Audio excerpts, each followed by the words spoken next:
Muitas pessoas passam a vida inteira sentindo-se como se estivessem presas a um roteiro. Elas trabalham duro, seguem as regras, mas, no fim, sentem que a vida é algo que simplesmente lhes acontece. É como se o destino fosse um caminho predeterminado e a única opção fosse segui-lo. Mas e se essa ideia fosse, na verdade, a maior de todas as ilusões? E se a realidade que você vivencia, com todos os seus limites e circunstâncias, fosse apenas uma pequena fração de algo imenso? Existe um tipo de conhecimento que foi mantido oculto por séculos, fora dos currículos escolares e dos ensinamentos comuns. Um conhecimento que afirma que você não é um passageiro, mas sim o operador. Isso muda tudo, pois, uma vez que você compreende essa verdade, torna-se capaz de moldar sua própria realidade. A grande questão, porém, é: por que essa informação não é acessível a todos? E como é possível sair do papel de vítima para assumir o controle total? Para responder a isso, primeiro precisamos desvendar a grande armadilha de nossa percepção.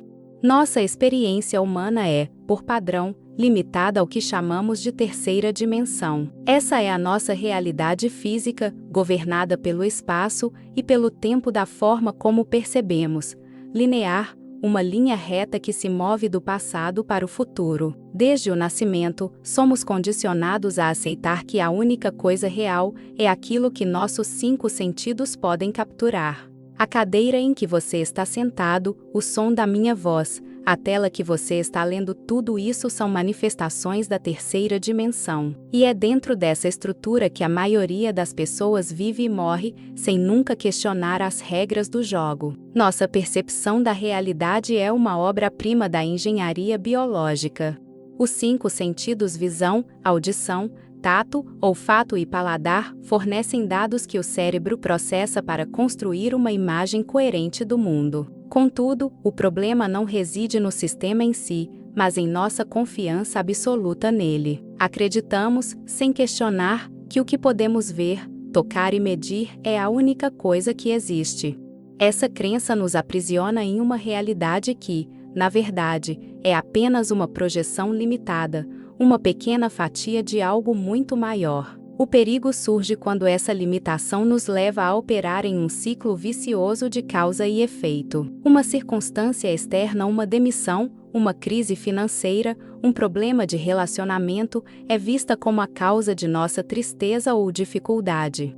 Agimos como se fôssemos meros passageiros, reagindo ao que o mundo nos apresenta, o que resulta em um estado de impotência. Ficamos presos em uma rotina de apagar incêndios, correr atrás do prejuízo e tentar consertar o que já quebrou, sem perceber que estamos lidando apenas com os efeitos e não com a verdadeira causa. Essa maneira de viver é o que chamamos de modo automático. É o piloto automático que bilhões de pessoas usam todos os dias. Elas acordam, reagem às notícias, ao trânsito, às demandas dos outros e vão dormir exaustas. A vida se torna uma sucessão de reações. A ilusão de controle está em tentar gerenciar os efeitos, em vez de compreender que o poder de criar reside em um nível muito mais fundamental. Essa é a verdadeira armadilha. O maior problema é que esse modo de operação nos rouba a capacidade de agir de forma criativa. Em vez de moldar o futuro, passamos todo o nosso tempo tentando consertar o passado, conforme ele se manifesta no presente. Se sua mente está constantemente focada em resolver problemas que já aconteceram, não sobra energia para construir o que você realmente deseja. E esse ciclo se repete infinitamente, a menos que você mude de perspectiva e abandone a ideia de que está preso em uma linha do tempo. No fim das contas, a vida tridimensional é como assistir a um filme vendo apenas um quadro de cada vez. Você não tem a visão completa da história, nem a capacidade de editar o que vem a seguir, porque sua atenção está totalmente consumida pelo que está bem à sua frente. A boa notícia é que o filme inteiro, com todos os seus finais possíveis, já existe. E a verdadeira liberdade começa quando você descobre como acessar o rolo completo. Mas o que é exatamente esse rolo?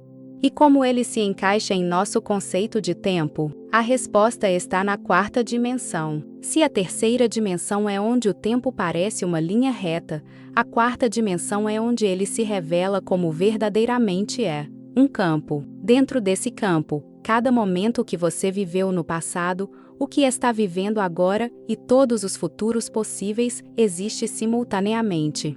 Imagine um rolo de filme com milhares de quadros. A terceira dimensão é o momento em que você foca em apenas um quadro, acreditando ser a única realidade. A quarta dimensão é a compreensão de que todos os outros quadros estão lá, esperando para serem vistos. Assim, a realidade que você experiencia não é o único filme disponível. É apenas aquele que você está projetando.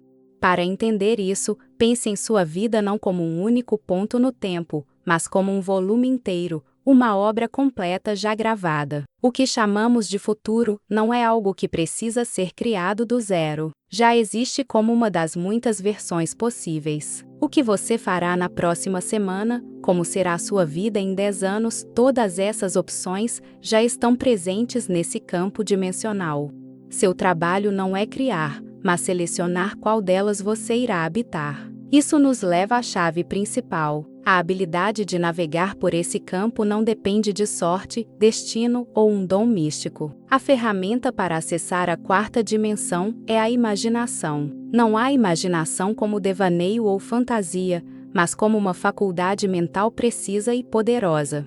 É a capacidade de pensar e sentir nos termos de uma realidade que ainda não se apresentou aos seus 5 sentidos, mas que você sabe que já existe no plano dimensional. Muitos usam a imaginação de forma inconsciente, revivendo medos passados ou criando ansiedades futuras, sem perceber que cada um desses pensamentos é uma projeção.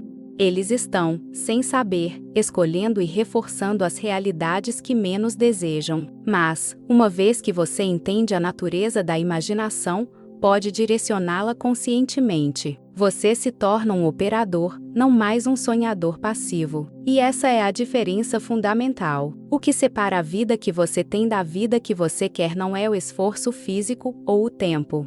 É a compreensão de que você já possui a ferramenta para acessar a dimensão onde sua versão ideal da realidade está completa. A única coisa que falta é a técnica correta para sintonizar sua consciência com ela. A grande questão, então, é: como a imaginação projeta nossa realidade? A resposta é simples e, ao mesmo tempo, revolucionária. O universo não é uma entidade separada com vontade própria, julgando ou decidindo o que você merece. É um sistema de reflexão perfeito e impessoal. Pense nele como um espelho. Um espelho não questiona sua aparência. Ele simplesmente reflete o que você coloca à sua frente. Da mesma forma, a realidade não tem um plano para você. Ela apenas reflete com grande precisão o que sua consciência está projetando. Quando você entende que é o projetor, e não a tela, o jogo muda completamente. A maioria das pessoas passa a vida tentando limpar a imagem no espelho, ou seja, tentando mudar as circunstâncias externas, o emprego, o relacionamento, a conta bancária. O verdadeiro poder, no entanto, está em ajustar a imagem no projetor. É a sua consciência individual que determina o que aparecerá na tela da sua vida. E o combustível dessa projeção é a assunção. A lei da assunção não se trata de otimismo ingênuo, mas de uma convicção interna. Uma assunção é uma premissa mental que você aceita como verdade, mesmo que seus sentidos físicos ainda não a tenham confirmado. Quando você sustenta a assunção de que é bem-sucedido, saudável ou amado, o universo não tem outra escolha a não ser se reorganizar para refletir essa nova imagem. Não é mágica, é uma lei universal. Essa premissa, uma vez enraizada em sua consciência, começa a exercer uma influência invisível, mas irresistível, sobre cada elemento do seu mundo. A assunção que você mantém em sua mente influencia seu próprio comportamento, sua maneira de falar e de se mover. e, como um efeito dominó dimensional, começa a influenciar as pessoas e as circunstâncias ao seu redor, inspirando-as a agir de maneiras que ajudam a manifestar sua nova realidade. Obstáculos que antes pareciam intransponíveis se dissolvem, e coincidências improváveis se alinham com precisão cirúrgica. O cético chama isso de sorte. Mas aqueles que conhecem essa lei reconhecem a assinatura de uma assunção materializada. No entanto, isso traz uma implicação que poucos estão dispostos a encarar. Se tudo que você vivencia é um reflexo do que você projeta, então não há espaço para culpar os outros, o governo, a economia ou o destino. A responsabilidade por cada aspecto da sua vida é inteiramente sua. Mas isso não tem o objetivo de aprisioná-lo. Tem o objetivo de libertá-lo, mostrando que você tem o poder de reescrever o roteiro a partir da única coisa que você realmente controla: seu estado de ser. Se a realidade responde de forma tão perfeita, por que tantos de nós vivemos em sofrimento? Se o poder de criar é inato, por que ele parece tão limitado? A resposta para essa aparente contradição está em um conceito fundamental: o esquecimento voluntário. Pense nisso como um experimento de imersão total. Para que a experiência de vida seja genuína, a consciência, ao entrar neste plano, esquece temporariamente sua natureza criativa. É como um ator que mergulha tão profundamente em um papel que, por um tempo, esquece que está apenas atuando. Essa amnésia é o que permite que a jornada de autodescoberta e desafio tenha um significado real. É o que torna a experiência humana autêntica. Se a cada momento você estivesse plenamente consciente de que é o Criador onipotente de sua realidade, onde estaria a aventura? Onde estaria a alegria da descoberta, da superação e do crescimento pessoal? O esquecimento é o que permite que a jornada seja real, o que deixa que surpresas e desafios nos moldem. É a condição que torna o livre-arbítrio verdadeiramente significativo. Contudo, aqui surge um paradoxo que poucos compreendem. Embora tenhamos esquecido conscientemente nossa natureza criativa, o mecanismo da criação nunca para de funcionar. A cada segundo, através de assunções inconscientes, medos habituais e padrões mentais condicionados, cada pessoa está literalmente criando sua realidade futura. O sofrimento humano não é resultado do castigo de Deus. Ele provém do uso caótico e descuidado desse poder criativo. Muitos sofrem não por falta de sorte, mas porque, em sua ignorância, estão ativamente criando experiências de sofrimento. O universo não julga se você age com sabedoria ou de forma destrutiva. Ele simplesmente reflete. Agir com medo e preocupação diante desse espelho resulta em reflexos de medo e preocupação, não porque o universo seja cruel, mas porque é perfeitamente fiel ao que é projetado. É um sistema elegante em sua simplicidade. Você recebe exatamente aquilo que está sendo. A ignorância dessa lei é a grande tragédia da humanidade, pois muitos operam esse poderoso mecanismo às cegas, criando por padrão, em vez de por desígnio. Muitas filosofias e religiões pregam que o desejo é a fonte de todo o mal. Mas, para quem entende a natureza da criação, o desejo é a própria fonte da vida. Doutrinas que ensinam que, para alcançar a paz, devemos eliminar o desejo, possuem uma compreensão incompleta da mecânica da criação. O desejo não é uma fraqueza a ser superada, mas a força motriz fundamental de toda a realidade. Sem desejo, não moveríamos um dedo. É o que nos impulsiona, o que nos faz buscar, inovar e evoluir. É a mola mestra da existência. Os únicos desejos que realmente o movem à ação são aqueles que capturam e mantêm sua atenção de forma persistente. A chave para o progresso e a realização dos seus sonhos reside na obediência radical ao desejo, não o tipo superficial e passageiro, mas aquele que emerge do seu centro mais profundo e se recusa a ser silenciado. Desejar algo específico é, no plano dimensional, o mesmo que já possui-lo. O desejo não é uma busca pelo que falta, mas a prova de que o que você procura já existe como uma possibilidade real, aguardando sua seleção consciente. O único passo que resta é assumir o sentimento do desejo realizado. O que descreverei agora não é um ritual místico, mas uma tecnologia da consciência, um método preciso de engenharia mental. O primeiro passo é a precisão. Desejos vagos como quero ser feliz não funcionam, pois o universo, como um computador quântico, não processa comandos ambíguos. Você precisa saber exatamente o que quer.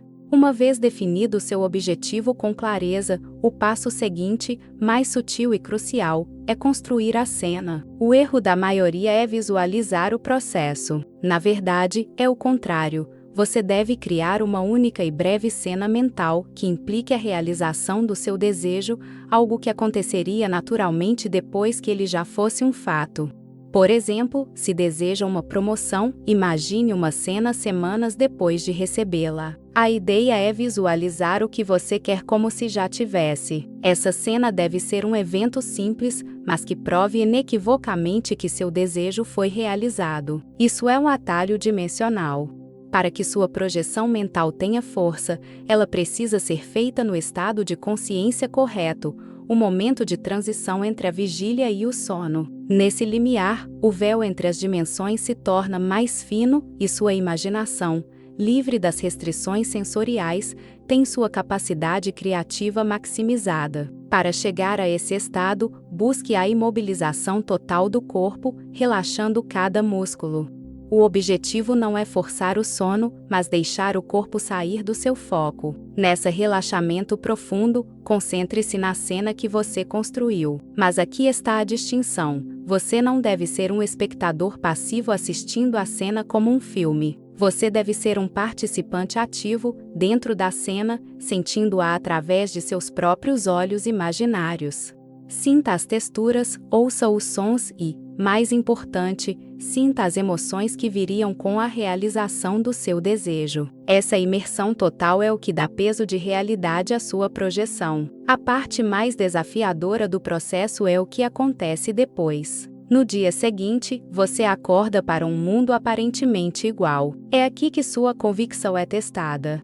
O maior obstáculo para a maioria não é a falta de poder, mas a impaciência. Há um intervalo entre o plantio mental e a colheita física, e esse intervalo é o teste da sua intenção. Você precisa aprender a viver em duas realidades simultaneamente. Durante o dia, você se move no mundo tridimensional, mas, internamente, vive na assunção de que seu desejo já é um fato.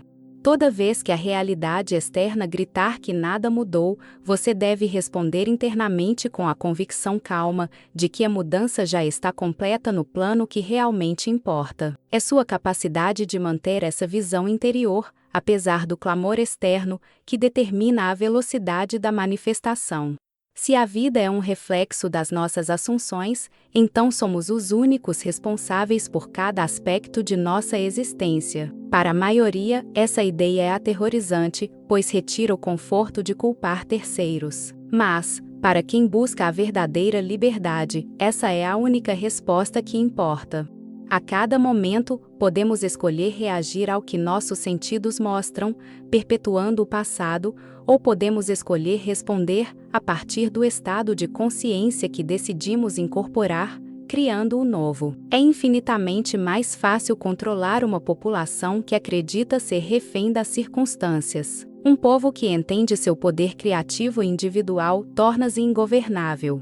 O sistema social como o conhecemos depende da nossa ignorância. É por isso que, historicamente, a verdadeira sabedoria foi restrita, e quando se torna pública, é sistematicamente ridicularizada como pensamento mágico. O desamparo aprendido é promovido como realismo. A urgência de aplicar este conhecimento nunca foi maior. Cada dia vivido na ignorância deste poder é um dia criando por acidente em vez de por desígnio. Isto é um manual de operações para a sua consciência. A transformação não acontece quando você acredita no que foi dito, mas quando você aplica. Então, comece hoje à noite, antes de dormir. Escolha um desejo específico. Crie a cena curta e única que implicaria sua realização. Deite-se, relaxe seu corpo e entre no estado entre a vigília e o sono. Mergulhe na cena como um participante ativo. Sinta, veja, ouça, até que se torne real para você. Faça isso com a mesma seriedade com que seguiria uma prescrição médica para salvar sua vida. Porque, em um sentido muito real, é exatamente isso que você está fazendo. Não procure confirmações externas nos primeiros dias ou semanas. O jardineiro que planta a semente não a desenterra diariamente para verificar seu progresso. Confie na lei como você confia na gravidade. O mundo tridimensional gritará que nada mudou, mas esta é sua oportunidade de provar a si mesmo que sua visão interior é mais poderosa que o ruído externo.